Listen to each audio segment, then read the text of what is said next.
Hey guys, ఇప్పుడు మనం egg omelette చేయబోతున్నాం. ఇంకా సింపుల్ మెథడ్లో. దానికి మనకు కావాల్సింది ఒక ఎగ్, ఇంకా ఒక ఆనియన్, ఇంకా ఉప్పు, జీలకర్ర, కారం, పసుపు. ముందుగా మనం ఈ ఆనియన్ని కట్ చేసుకుందాం. ఓకే, ఇప్పుడు నేను వీటిని చాలా చిన్న పీసెస్గా కట్ చేసుకున్నాను.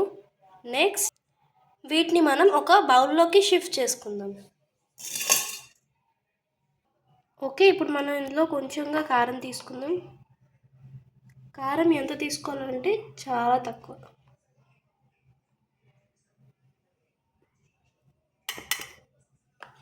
నెక్స్ట్ పసుపు అన్నిటికన్నా తక్కువగా తీసుకోవాలి.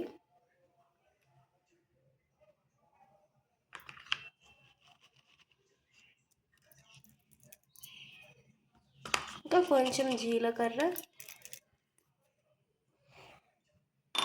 ఇంకా దీనికి తగినంత ఉప్పు.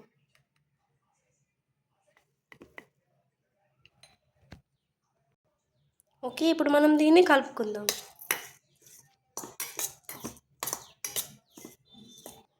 నెక్స్ట్ దీంట్లో ఒక ఎగ్ని కొట్టాలి. ఓకే, అస్సలు ఎగ్ యొక్క షెల్ అనేది ఇందులో పడకుండా వేయండి. తర్వాత దీన్ని నీట్గా మిక్స్ చేసుకోవాలి.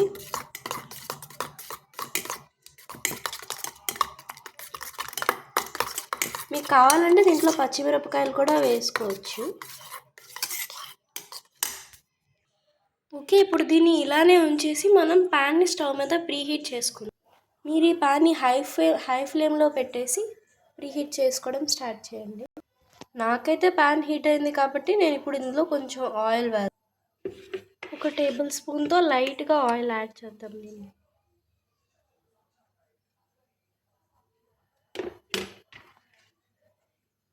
ఇప్పుడు ఈ ఆయిల్ని ప్యాన్ మొత్తం స్ప్రెడ్ చేసుకుందాం. ఓకే, బాగానే స్ప్రెడ్ అయింది. ఇప్పుడు ఈ బ్యాటర్ని నీట్గా దీంట్లో వేసుకుందాం.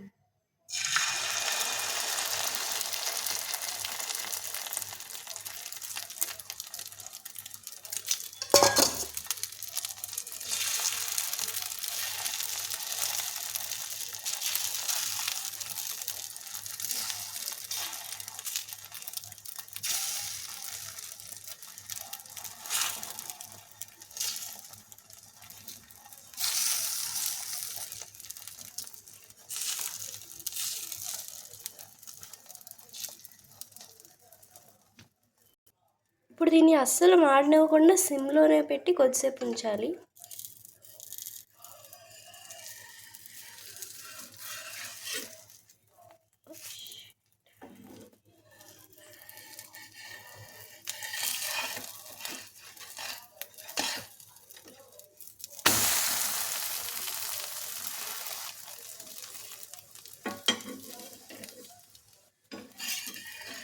అలా దాన్ని మెల్లగా రివర్స్ తిప్పుకోండి.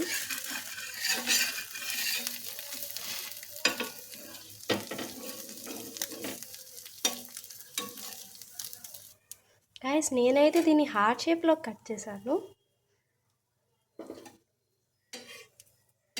నెక్స్ట్ ఇది లైట్గా బాయిల్ అయిన తర్వాత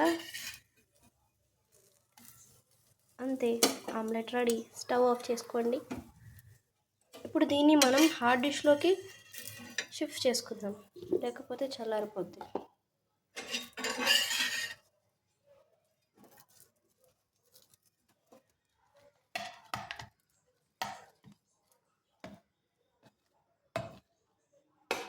మీ ఆమ్లెట్ రెడీ. సో ఈ వీడియోని మీరు లైక్, షేర్, సబ్స్క్రైబ్ చేసుకోండి.